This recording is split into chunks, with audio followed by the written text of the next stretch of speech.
Behavior and timing.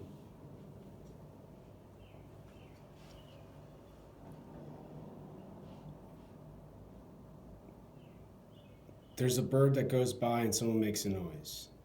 There's a sound and someone sprays perfume. There's a light and the magician turns on music. There's a full moon. The witch goes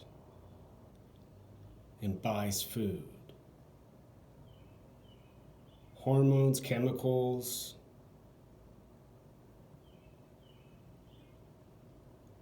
hysteria,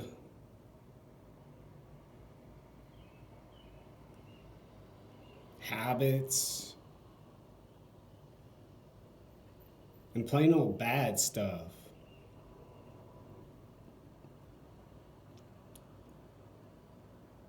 Witches and magicians get their power from their attention, their timing, their brilliance with observing the world. Giving that correct smell at just the right time, and that hard stare at the behaviorally correct moment.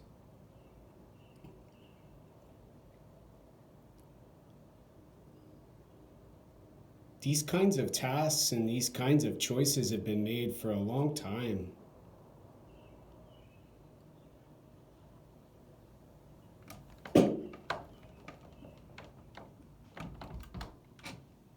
And people used to hang witches and burn magicians and shack them up together on an island in the middle of the Pacific or the Atlantic and let them suffer with each other. But nowadays in Seattle, Washington, all you gotta do is go to the Vajra. You go to the other, mystical place, and you buy your accessories, and you're a voodoo witch doctor or some mystical wild magician with wizard abilities and cat-like reflexes. There's some exaggeration, but also a very big loss of time from the effort spent trying to control the world and not learning how to be a part of a planet called Earth, with a world called a country, with a world called a state, with a world called a city.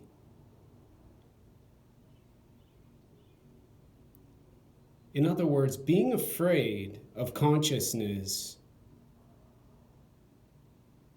but posturing and pretending to be happiness. Not only playing chemicals and dousing and primitively squirting,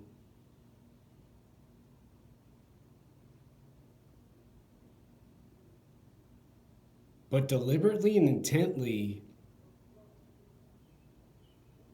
causing some sort of occurrence, a change, a reaction, something to visibly recognize and notice. Probably because when you get so dark and you believe so wholeheartedly in powers and rituals,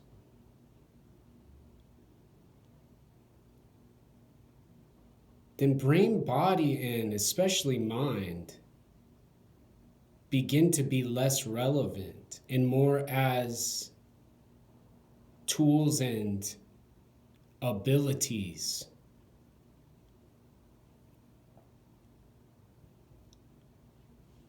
There's this creepiness with timing and behavior. A person can hear a sound, do a noise, loud or soft, and a person will once in a while get freaked out how much precision was in the behavior.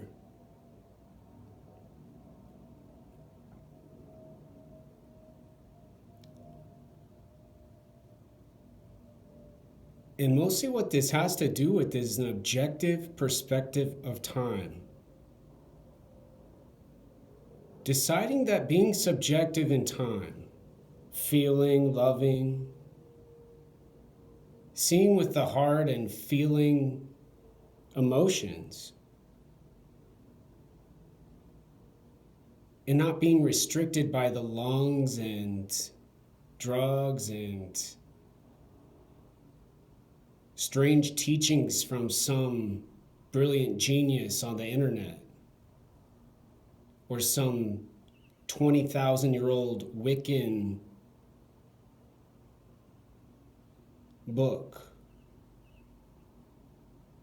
or cultish Charles Manson writing.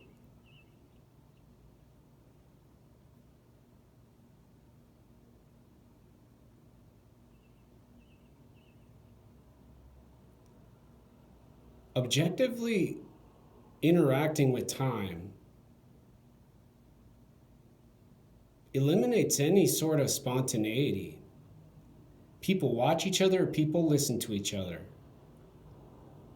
People smell what other people spray, and people see what other people wear for clothes.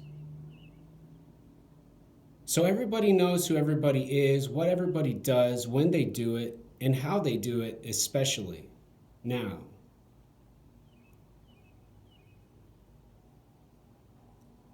In the old days with subjective time, people were free to stand outside and sing. People were free to say a joke and not have some fat, obese woman with the service animal cringe in disbelief.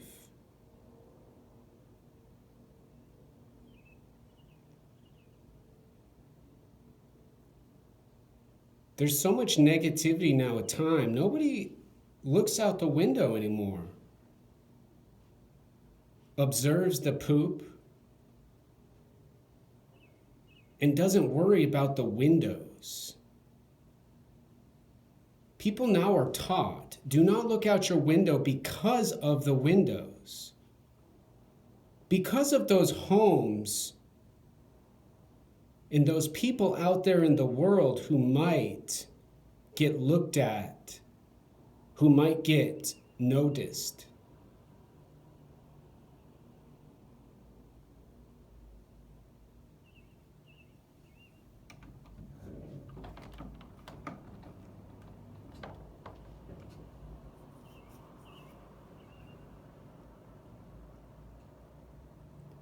Drug dealers love timing, thugs love timing, gangsters especially love the time on a watch and the visual observations their eyes make.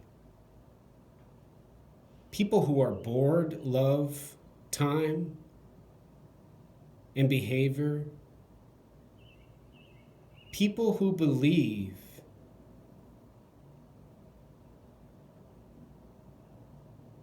they know a lot with very little work.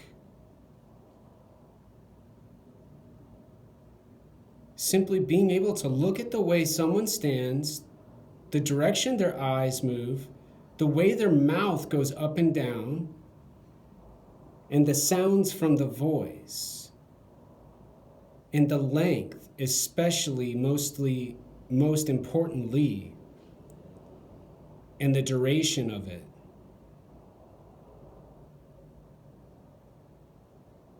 This now has turned into a simulation. Nobody no longer stands up and says, hey, you stare at me too much and keep track of me too much, you're going to end up next to my gun. And you're going to see Law and Order first. and not have a second choice to make afterwards. In other words, people have made people weak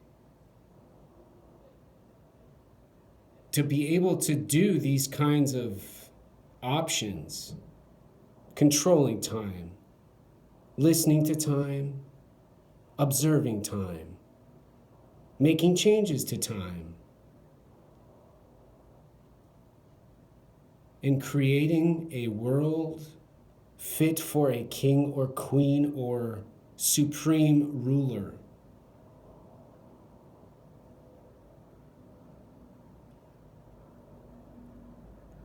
I'd rather look at the clouds and the birds than think I have some sort of throne I sit my fat ass on, or some mystical power giving infinity now.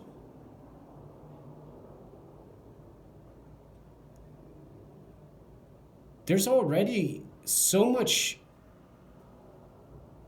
in the world and so little in the brain and the body.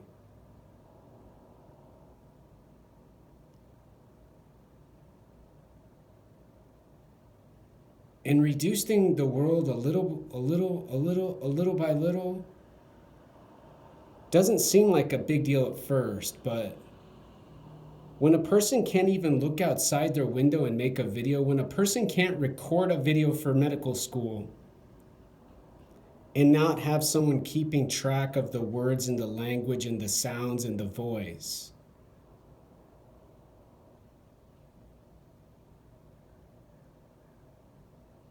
then all a person has remaining has to do with their cerebral cortex, their amygdala, their thalamus, their brainstem, pons, prefrontal cortex, hippocampus,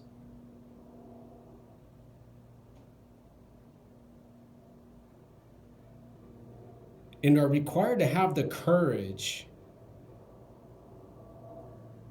to recall these parts of learning, these identifications, to not feel the bully's breath or have to smell their hair.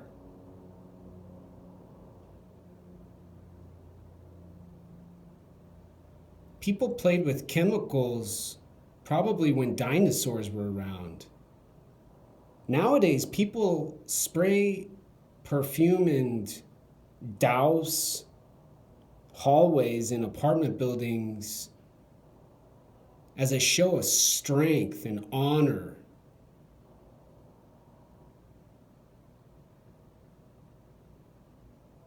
With no real explanation for their belief system and their decision making.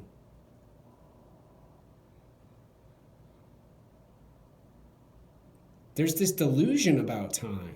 There's this fake behavioral, objective, false idea about time.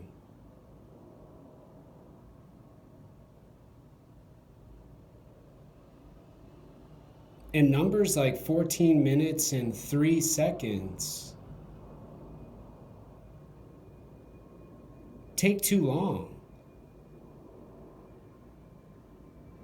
aren't required, and are pretty much unnecessary.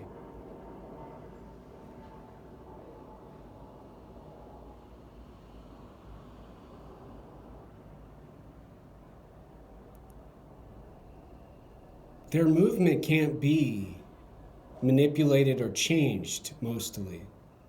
The people walking, the birds, the person speaking now are their